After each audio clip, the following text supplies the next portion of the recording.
Ever wondered how you can get started with Gemini, Google's powerful AI?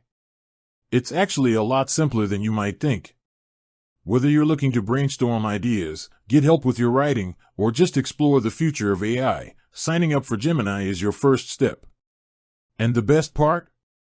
If you already have a Google account, you're almost there. So let's break down the process.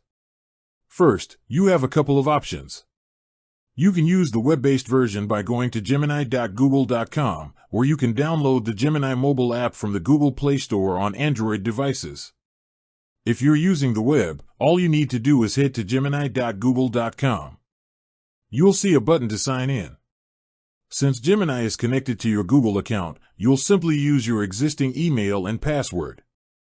If you're not already logged in, you'll be prompted to do so. Once you're signed in, you'll land on the main page, ready to start a new chat and begin exploring.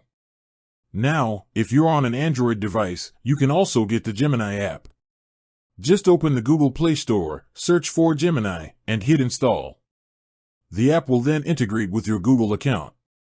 You can even set it up to be your primary mobile assistant, replacing the standard Google Assistant.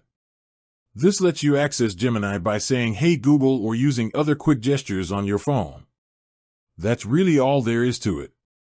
The key takeaway is that Gemini is built on the Google ecosystem, so your existing Google account is your ticket in. No need to create a whole new profile or go through a complicated setup.